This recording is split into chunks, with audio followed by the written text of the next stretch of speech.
Hi again, everyone, and welcome to the Strong Coffee Drip. We are back after a bit of a hiatus, but we are thrilled to be here. Sometimes our work gets in the way of a podcast talking about our work, but we are back. Joined as always by agency partner Duncan, who is dressed like a 1920s golf caddy. I like your hat, I guess. Maybe celebrating Open Championship month. The British Open is in a couple weeks, so we'll go with that. And speaking of the Open Championship, our Scottish friend Ian, good to see you, Ian. Ian, outside of this call, I haven't seen you in like 3 Right weeks. from the start. Yeah, about that, maybe more. Yeah, good to see you again. Good to have you back. Thank you. And maybe we'll see each other in one day together in person, and we'll go for some spicy chickens. I'm not gonna lie, Ian, I had one today, so. Yeah, just keeping things going. So let's roll through some business before we get going. The first order of business is this is actually a re-record of a podcast we did before Ian left. And what happened was a member of our team wearing a 1920s style golf hat had to leave in the middle to go help a client. Awesome, fantastic, good job, Duncan. One thing we found out though is when he left, he didn't allow his track to upload properly, which completely threw off the whole thing. And the podcast episode is basically useless. So we had to do that again. But you know what? It's for the record, I did wait for it to say 100%, but I don't think it was just on me. Okay. Well, I recognize me leaving caused the problem, but I don't think it was because they didn't let the track update to 100%. I just want to set the record straight that I did actually wait for that to happen. And also setting the record straight that you left to help clients, like to have a client meeting. So that's good. It's not like you were like, see you later, guys, I'm out of here. Yeah. Okay.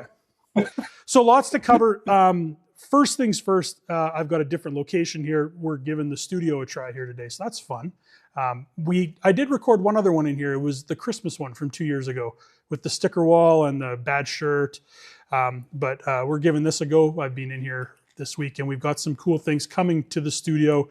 We've got a play in here next week, so we'll have some pictures of that. It sounds like it's quite the production, and a video shoot the following week. And then right after that, my sister is having her wedding reception here because she got married in Vegas 2 weeks ago. So yeah, it's going to be a busy time in here. Wow. Lots going on. So I encourage Ian, well, not so much you, Duncan, because you don't live here. Ian, next week it's going to be quite the show to maybe come in and see this big operation that's going to roll in here on Tuesday. So anything new going on at work? Anything fun? Any exciting? Not really. We've been busy, but Duncan, anything fun? Anything fun on the go? Just building ads and writing reports. Perfect. New clients. Yep. I've been trying to get some certifications and automations. Yeah. Duncan always has cool articles to share with us too. So we've been sending over some interesting things. Had some good discussions in the chat. And actually I did see a couple, Trevor and Elle were here today too. So we had some good chats as well. And Ian, I know you just got back from Scotland. So I'd imagine that's kind of the majority of your summer plan, I guess, was to go back home. Anybody doing anything else fun? Duncan, I am coming to Vancouver at the end of the month. So watch for me.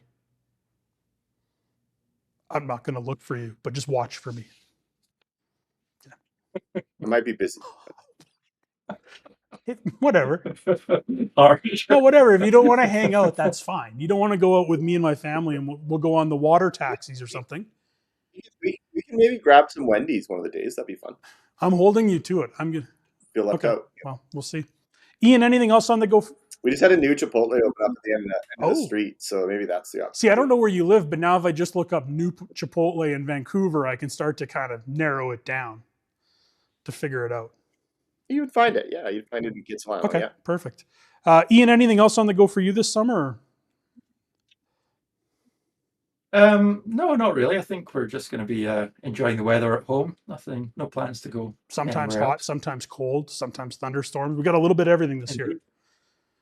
Yeah, knock on wood, not a lot of smoke, which is good. Yeah, so indeed, yeah. And one other thing before we get moving, we did this last time on the one that Duncan ruined. That's what that episode's called, the one that Duncan ruined. The previous episode, we had done our drip draft.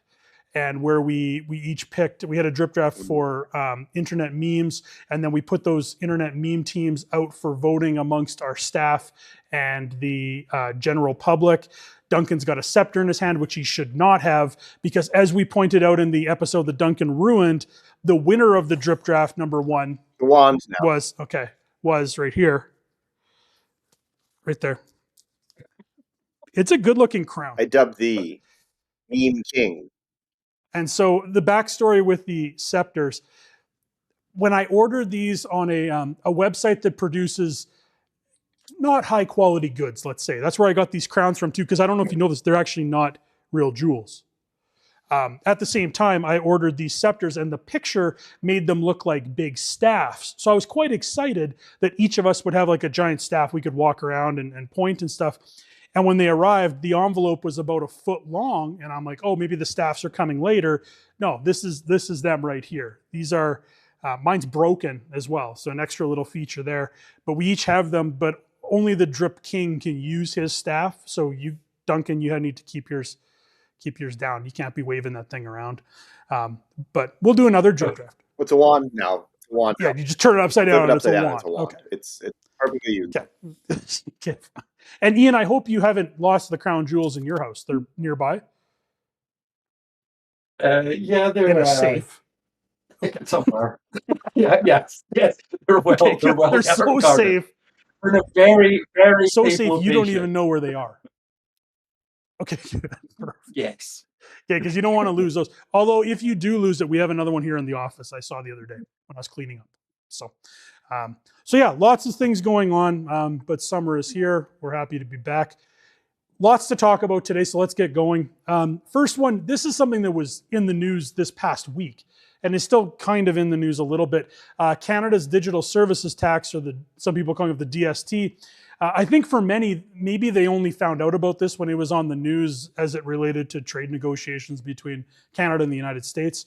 But people in our industry, specifically in what Duncan does on the advertising side of things, this is something that we're fairly familiar with because it's kind of been lurking out there for a while. So Duncan, as the head of our ads team, why don't you give us kind of the brief overview of what the DST is all about, or was all about, I guess, because it's currently on hiatus. So my understanding, I mean, it always kind of, part of the challenge with paying for ads was who pays for the taxes? Is the entities like Google Ads paying the Canadian government for the GST? Same thing with our agency when we kind of run ads for our clients, depending on if they have us pay for the media versus them paying for the media, who's being charged GST. So the assumption was always that Google was paying GST, but turns out I don't think that was actually true. So what ends up happening here is Canada's like, well, we're going to start charging you a 2.5% DST tax. That went into effect, I believe, in September of 2024, although the payments weren't due until just this past June, end of June. So what Google's done is it started charging its advertisers, us, and our clients, a 2.5% fee that it's tacked on to our bills on top of what we are paying for ads. This is only for ads, though, that are delivered in Canada. So when we go look at our bills, we sometimes see, an Austria DST fee, or various other countries actually have this DST fee. It's not just Canada that is charging this. And Google is basically charging it all back to the advertisers. So Canadian advertisers are just paying more for their ads because of this fee. Now that it's been rescinded, the question kind of becomes, is like, okay, well, is Google going to pay everyone back the DST fee that they've already pre-collected? So to me, it's actually created some interesting dynamics because, this is a real policy that is affecting our industry. So I actually sent an email to the Prime Minister, Mark Carney, to see, first of all, is he aware that Google's been charging us this fee basically since its inception, and we've been paying for it? And then with him rescinding it, what's going to happen to that money that Google's collected? Because we're talking tens of thousands of dollars over the course of this period that we have paid to Google under the assumption that this fee was going to go into place and that Google was going to pay back Canada come this payment being due. So I think the media is really consumed with the fact that, like the politics, the trade politics between Trump and Mark Carney about this fee and how it's being used as a bargaining chip. But I think in our industry, we're actually seeing it play out a little differently, because I don't hear any news articles talking about how Google has always collected this fee ahead of time. So questions still remain on my head is what's going to happen with the money that Google's pre-collected. And I have yet to have an answer to that. Google hasn't updated any of their documents as of yesterday, and I've not received an email back from our Prime Minister, even though I let him know that, hey, we've already been paying for this. It's sort of ironic if you come to think of it, because it's the whole idea of like tariffs and saying that, Canada pays for the tariff. In this case, it was like, we're saying the US pays for the tariff, but in actuality, they just charge it back to us and we pay for it. It's an interesting scenario, and it's one of the few that I've seen that really affected our industry. So it's definitely a point of conversation. Maybe right if now he knows you have a podcast, he'll get back and respond to your email quicker. So, yeah. Or maybe. I mean, just being so distinguished with that hat. If you would have sent that picture, like, hey, I'm a kind of an old-timey chap here. What's up with the DST? Now, is it 2% or 2.5 or is it 3? 2.5. The US likes to say 3 because they round up, but the actual number is 2.5%. Okay. And should be clear, you were talking about Google, but this is like Meta, Amazon, Apple. No, actually. So Google's the only one that started charging the DST previously. fee. Facebook didn't. Preemptively is maybe the better word. Like they're charging ahead of time for them being charged. Or for this eventual payment that was going to be issued out to people. But I have not seen it on any other platforms besides Google, to be honest. I haven't seen it. It could simply be baked into Facebook, or I don't know what happened there. But as far as I'm aware, it's just Google Ads that have been pre-billing. Or had it actually started. So much so that it's a separate line item on our billings. Okay.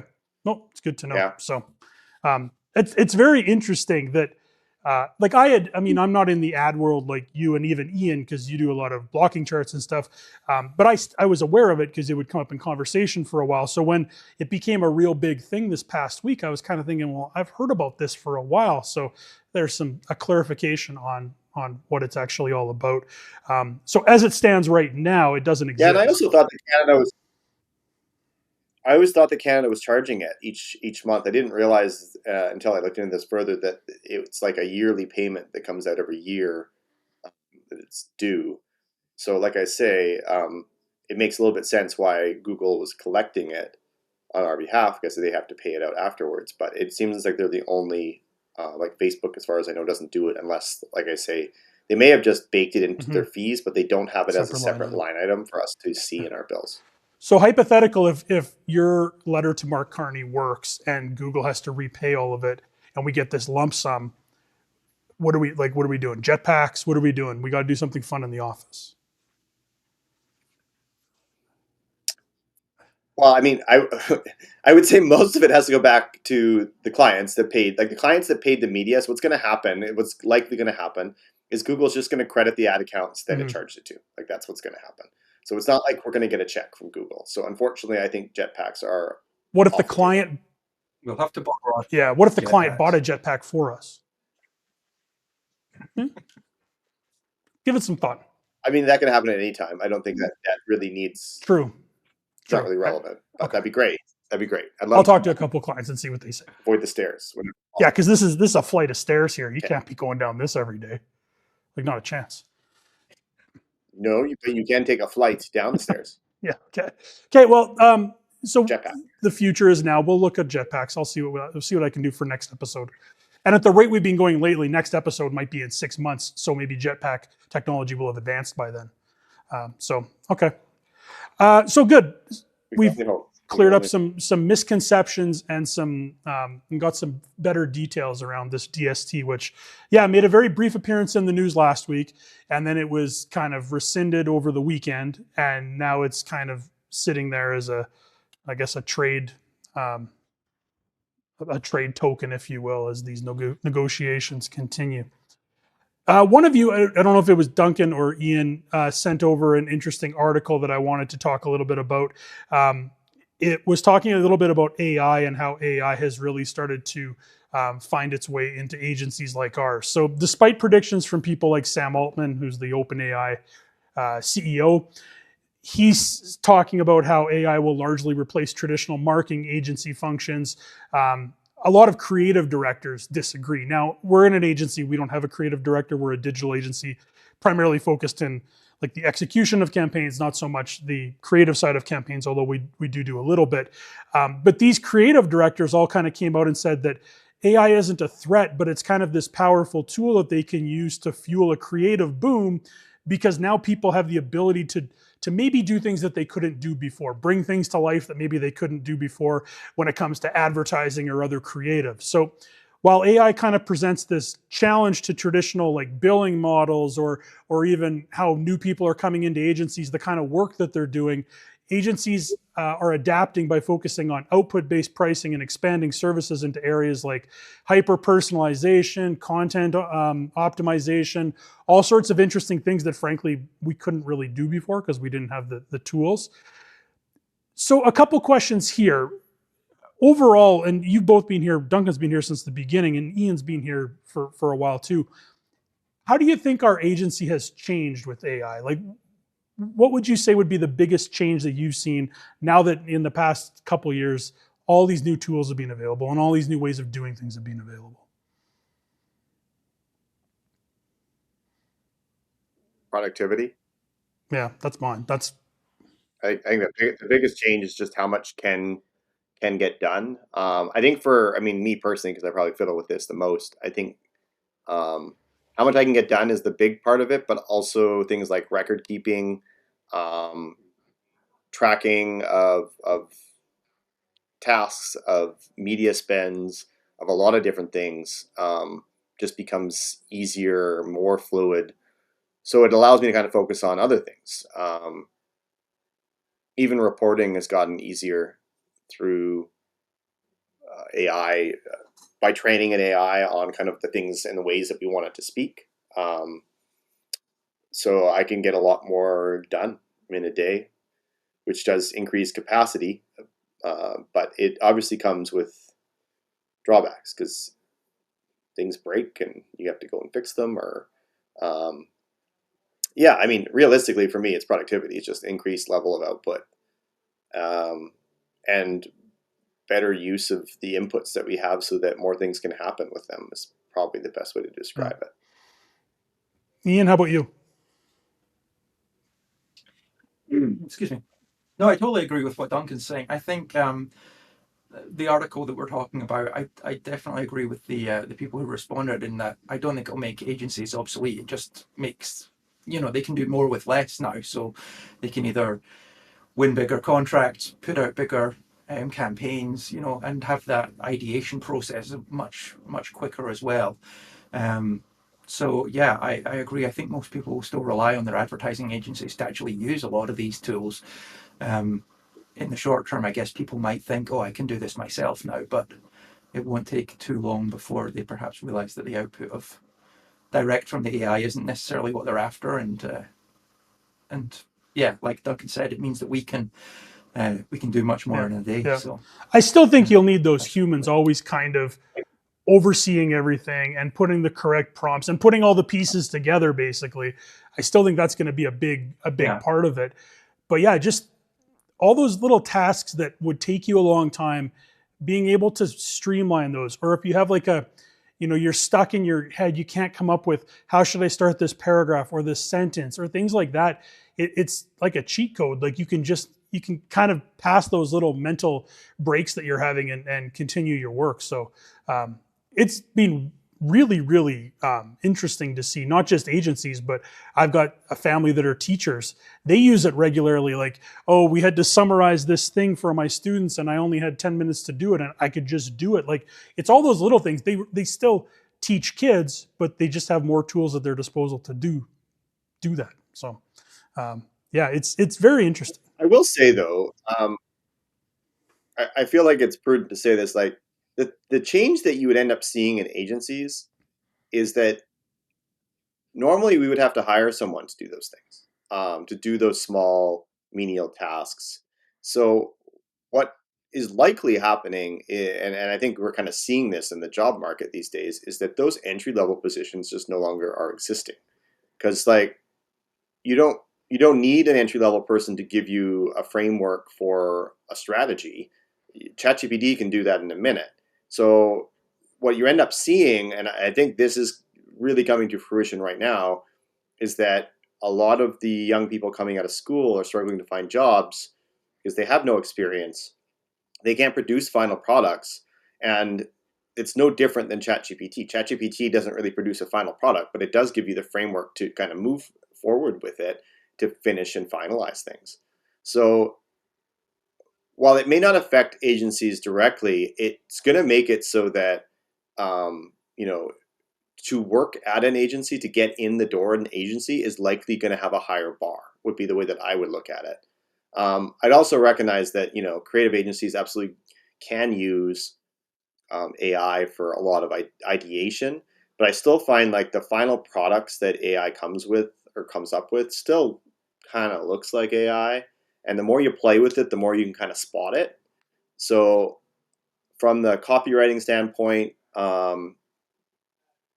there's certain clues that it's written by AI. From a production side of things, that's still very much going to require the human touch. So, like I say, I think where you're going to see it mostly is not that it's directly affecting agencies that are already established. It's just that they won't be hiring those entry level positions anymore because there's no need for them.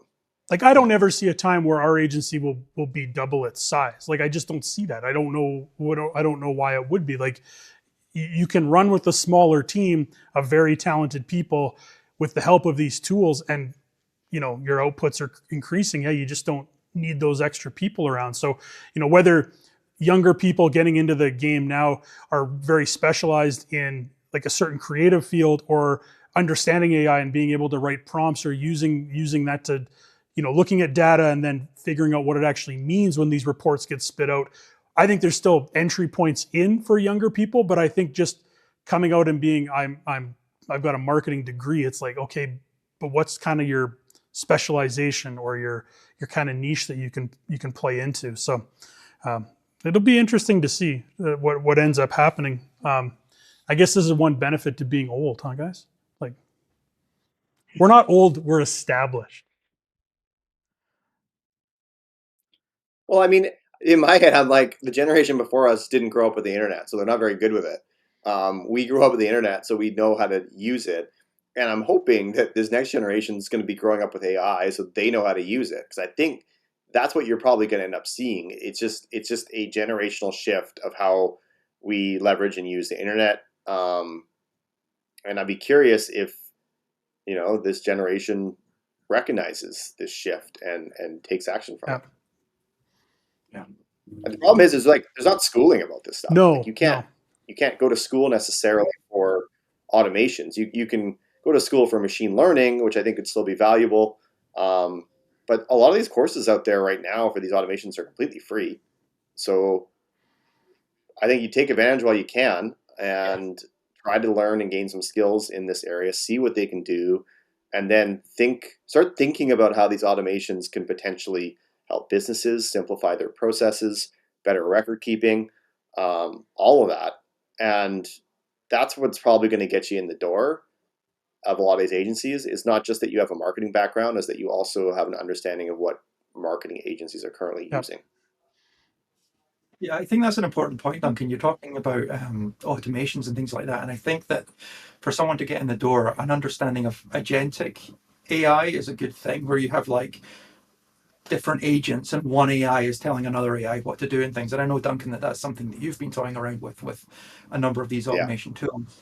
But I do think that's the next big step. And I think a lot of people are talking about artificial general intelligence, where there's an AI that's as smart as a human in all fields. And I think what's going to get us to that sooner is actually lots and lots of narrow field AIs but with one manager who knows exactly which one to go to for a specific task. So to the end user, it's going to feel like the AI knows a lot more than it does, but it just has that one role of, okay, here's the input. Which AI do I go to get an output for that's appropriate for what the person asked? And if someone were to come to an agency with an understanding of that and knowing how to build these agents and automations, I think that would certainly be beneficial for a lot of organizations. Agreed. Well, there you go, kids. Any kids watching out there, you want to be in marketing. Listen to the two guys I'm talking to. They're smarter than I am. Listen to what they said. Do that. And one day, if you do, you might be king of the drip yourself. It comes with a lot of hard work to get this crown. You don't just show up on a podcast, pick a couple memes, and then hope people vote the right way. No, that's not how it works. That's years of experience. Maybe you can give Mark Carney a nudge, Brian, as you're king of the drip. I mean, yeah, now that I'm officially a royal and Duncan has sent his letter, well, he's spent time in Edmonton, so there's that connection. We'll see. Okay, I'll see what I can do, Duncan. We're going to wrap things up today with a rousing game of yeah or meh. Here are 3 stories from the world of digital marketing. Is each one a yeah, meaning it's cool, it's interesting, or a meh, who cares? And don't just say meh for all 3, because I could see you guys doing that, and then all of a sudden we're done in 2 minutes. So give it some thought. First one, President Donald Trump recently stated in an interview that a buyer for TikTok has been found, with an announcement expected in about 2 weeks. Now, this is being covered all over the place. I'm not going to go too deep into it, but everything is 2 weeks with him. And then it's never 2 weeks. So we'll see what 2 weeks actually means. Of course, pending China's approval, despite a law requiring TikTok's sale or ban in the US, Trump has repeatedly delayed its enforcement, with the current deadline set for September 17th. Previous deals have faltered, partly due to China's reluctance to include TikTok's algorithm, which is like the brain of the whole thing. We've talked about this on other episodes, in any sale, and some of Trump's tariff policies have kind of shifted that around too. So Donald Trump tells us in 2 weeks we're going to know who the TikTok buyer is. Ian, yeah or meh? For me, it's meh. That is not a story. It's the promise of a story in 2 weeks. Okay, so time will tell. I guess we'll see if it turns into a story. In 2 weeks, if a buyer has been found and there's a story about that, are you going to switch from meh to yeah, or are you still going to be meh? I guess we'll find out when there's more details. I don't know. I think it could be interesting. It depends. But at the moment, we don't know. And Duncan? You know who it's going to be. You're going to know who it's going to be. Okay, first tell me, is it meh or yeah? And then tell me who you think it's going to be.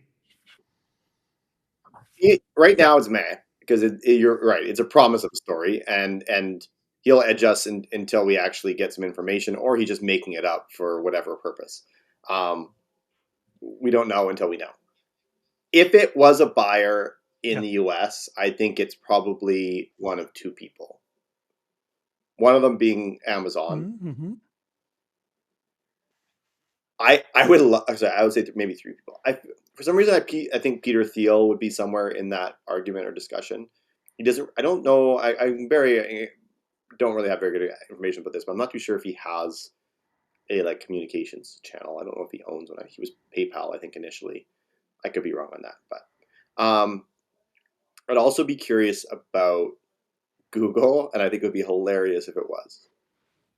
Because then they would get back in the social media game. Well, be like, whoa, that'd be kind of cool. Duncan, you say... Because I can tell you one person is not going to be. It's not going to be Elon. No. So... No. Well, that was going to be your first guess. Okay. So I'm thinking it might be Amazon. Amazon's been doing some interesting stuff lately. Like, they've been launching all those satellites to compete with Starlink up into to give us all internet. So I gotta think that these got some other other things cooking is my guess. But I don't know. We'll see in 2 weeks or later. If it were Google, how long do you think it'll last? Like a week? Don't get me started on this again, Ian. We've talked about this before. Like when Duncan said, for Google to get back in the social media game, they were never in the social media game. Google Wave. Yeah. Fair. Well, YouTube, okay. YouTube was YouTube I okay. would Like call more YouTube search was engine than social. That's what I think. But True. I don't disagree. Okay. I don't disagree. so maybe they would be getting back into it Okay. for the first time. And I'm kind of I'm meh too on this because you're right. It's not a story yet. I think it's going to be more old school. I think it's going to be like Oracle or something like that. Like somebody that you'd be like, Wow. oh, they have the money, but I wouldn't have thought that's who it was going to be. I think that's the kind of something like that. Not Microsoft, because obviously Bill Gates is there, and I don't think they appreciate each other. But I could see something, yeah, like Oracle or one of those kind of. Imagine if it was like AOL or something. That'd be incredible. But yeah. Okay, so I think we're all meh for now. But when the actual buyer comes out, I know for me, I'll probably be more interested because this story that's been going on forever will finally have an end, and will what will happen? Will it get approved, etc.? Who knows? So we shall wait and see. 2 weeks. 2 weeks. Our next podcast we'll be doing 2 weeks. 2 weeks. Yeah, we'll see. Next question. While generative AI tools offer significant convenience, their environmental cost is a growing concern. Each AI prompt requires substantial energy as it's processed in massive data centers, consuming up to 10 times more energy than a standard Google search. Research indicates that complex questions and smarter AI models, which have more parameters and provide lengthier explanations, lead to significantly higher carbon emissions. We've touched on this before, the idea of AI and how it is connected to the environment, and the more AI that is being used and the more queries that are running, it could cause some issues down the road. Duncan, is this a meh or a yeah for you? Meh. I like to explain why, though. Yeah. So, I mean, there's a lot of reports that are saying that the carbon thing is irreconcilable, like what we've been pumping into the Earth, the temperature, we're already kind of hitting those barriers. And it's not just AI. I mean, it's everything. So you kind of look at the whole grand scheme of things, and of the things that we're currently doing to destroy the environment, what's the one thing that could potentially have a chance to come up with potential solutions to save the environment? And in my eyes, that would be something like AI. And the reason why I'm bringing this up is because there were some articles I was reading the other day about they're playing around with CRISPR and gene editing, or they've come up with microbes that can store carbon. And basically something also about rare earth metals. Like, we're using technology in a way to potentially save the planet, and using AI. I recognize that having grandma turn her cat into a Victorian image isn't gonna save the planet, but that's just how people will end up using the AI. There are people that are using AIs in ways that are potentially being that could lead to significant breakthroughs to save our planet from the current status. But I don't think necessarily getting rid of it is the solution, and that's kind of what that whole thing is about. It's like, well, we don't like the blockchain because it uses too much energy. We don't like AI because it uses too much energy. Well, we're coming up with more and more ways to create more energy and use more energy in the world. We're looking at nuclear again, or we're seeing solar in most developed countries. Wind energy is being used, wave energy is being used. We're getting better at it. We're trying to move away from fossil fuels. We understand that there's a carbon impact, but we're also coming up with potential solutions for that. And I think AI is going to help us get there. Without it, we're just going down the same path with no potential route to solve it. So I think the article is meh because it really is inflammatory and supposed to create division on it. It's just for clickbait. They rarely talk about how AI is potentially transforming the world. So I don't know. Yep. To me, it's one of those articles that is just noise for the sake of noise to get people to argue.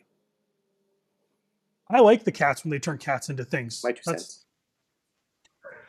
Whatever. Guess you don't like entertainment, but that's fine. Ian, what about you? Yeah or meh? I'd actually say yeah for this one. And I agree with a lot of what Duncan said. I think that a lot of what he said is true, but I also think that awareness raising doesn't hurt. So even if this does get people up in arms or whatever, it's I think it's easy to underestimate just how much energy these things take. And this isn't just AI, but like data centers. Apparently, I read a stat that said um, data centers in the US use somewhere around 200 terawatt hours of electricity in 2024. Now, that's about the same as Thailand uses. So it's a significant amount of energy. That's not all AI. About 50 to 75 of those terawatts were apparently AI related.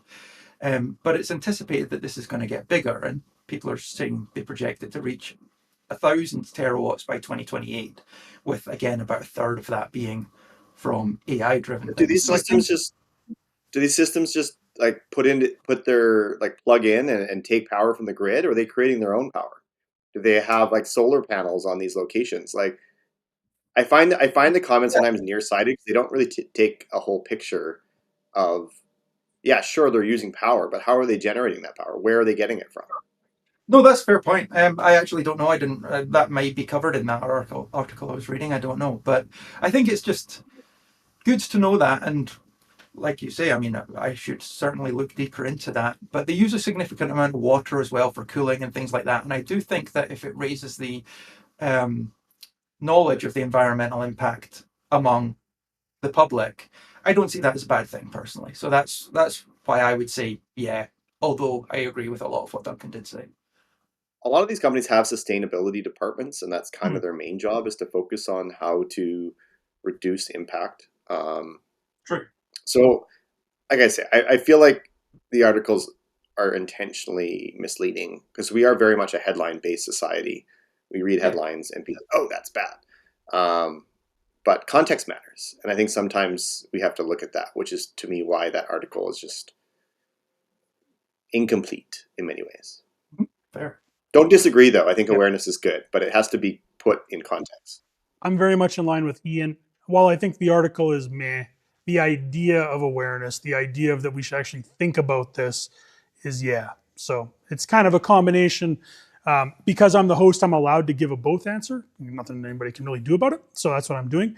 Um, What does a combination answer sound like? yeah, yeah, Okay, yeah. perfect. Yeah.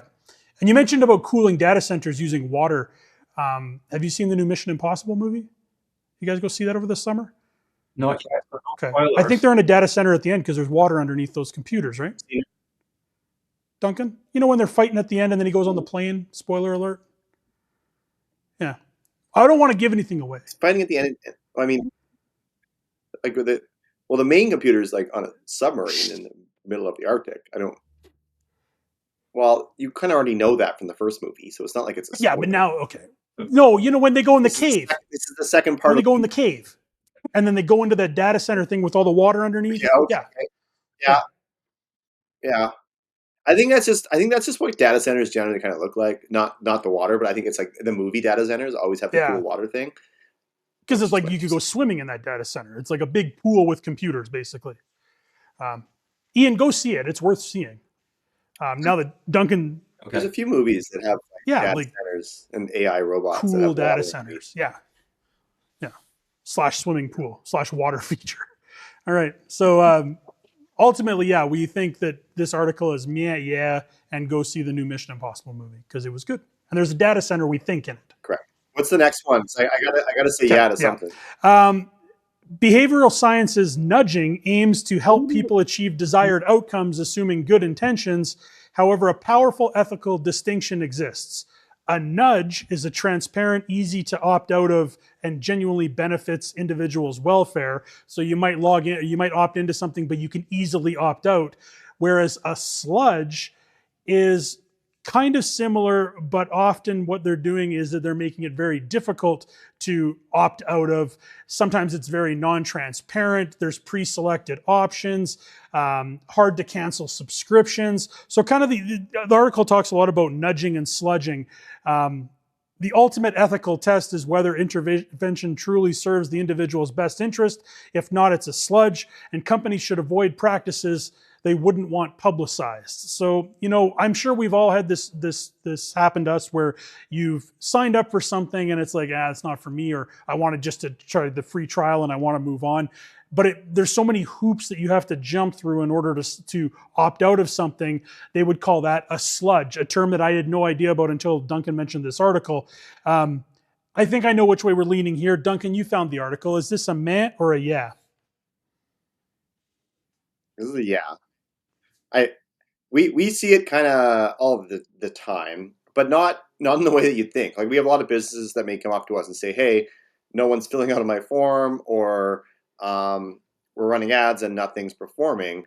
And then we go look at the website and we realize their form has 30 things to fill out, doesn't load on mobile devices. So it kind of plays a little bit of a role when it comes to thinking about user experience when they're trying to sign up for something. Now, in that instance, that to me would be like unnecessary sludge that they just don't know any better, kind of a situation. But that's almost more user experience than this idea of a nudge versus a sludge, because a nudge is the ability to simplify something for somebody who basically will benefit from it. So an example of this would be like auto-completing forms that people can sign up for one button, or registering for an e-newsletter. You just put your email in and click submit. But the flip side of that would be sludge, where the only way you can cancel your subscription is by calling into the call center and them listing off 5 or 6 different offers they want you to look at before finally you have to fill out a form and request it, and it'll be completed within 7 to 14 days.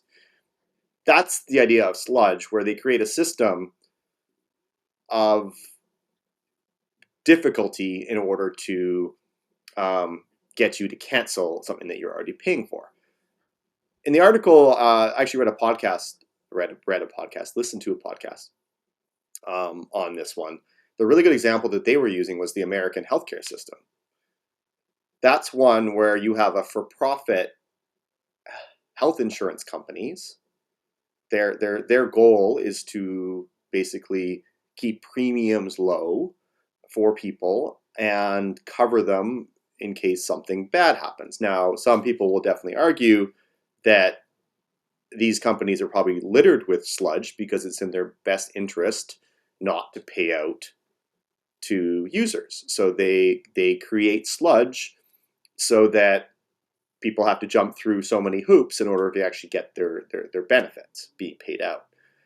But it's funny because the person that I was listening to on this podcast was saying that while that may be true in some instances, a lot of times, at least in the healthcare industry, is they create sludge so that they don't have to pay out as many claims, which allows the cost for people to have insurance to be lower.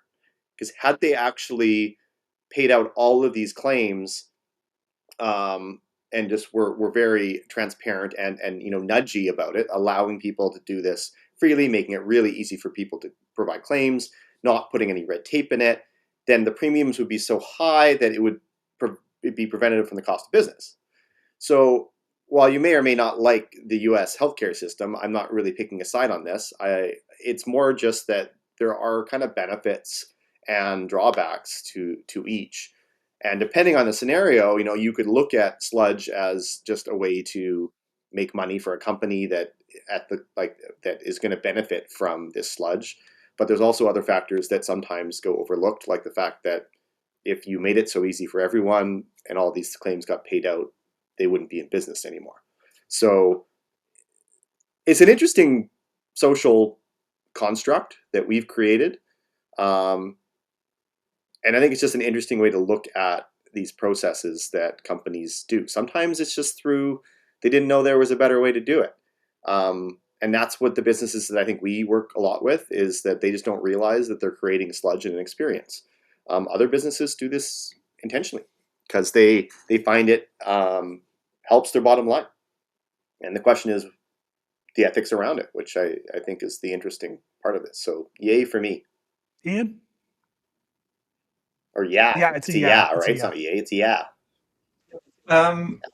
I find this subject very, very interesting, but the article itself for me is a meh.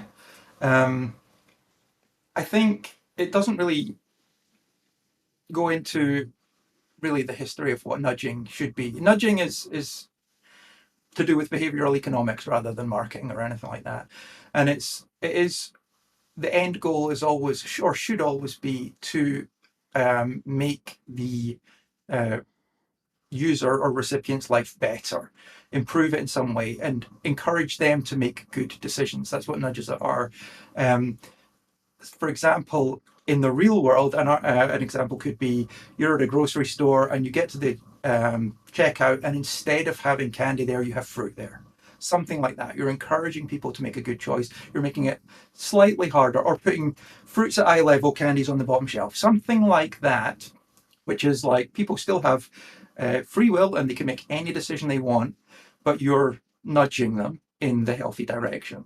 And I think a lot of stuff which could be considered making things easier for the customer isn't necessarily for the benefit of the customer, but in the end is for the benefit of the organization. For example, one-click ordering on Amazon, yeah, it makes it way easier to buy stuff, but that's not in my interest. Amazon. That's in Jeff Bezos's interest.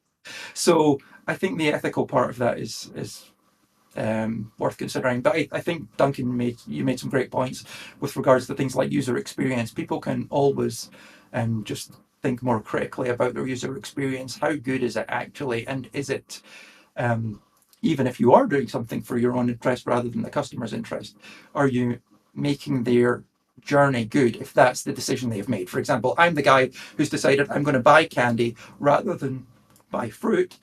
I can still have a good experience while making that decision. So I think, yeah, the article is a bit meh, but I think it's a very, very interesting subject, the behavioral economics Ian, of it. did you just pull three mehs? It kind I of, just want to state. Did you just pull three Sorry? mehs on us, or no? No, you had No, in the no. middle. Yeah. Oh, maybe he did. yeah, no, Yeah, yeah. in the middle. I just want to, like, Um, another example. Ian's really right, though. Like, I use this mostly. My examples were mostly based off of digital and marketing kind of experience. Um, but nudging is actually, there's a whole book on nudging, and that's kind of where I think a lot of this is coming from, which I've also read. But it also comes into fact with certain things like public safety. When you go and drive over an intersection with big yellow lines, what is generally going to happen? Do you slow down? A good example of this was, I think there was a common area where there was always accidents. It was a turn that was quite sharp, and they didn't want to reduce the speed of the cars. They wanted cars to be aware that the turn was coming. Aside from putting up signs saying turn was coming, what they actually ended up doing was they put these barred lines on the road that got closer together as you were getting closer to the turn.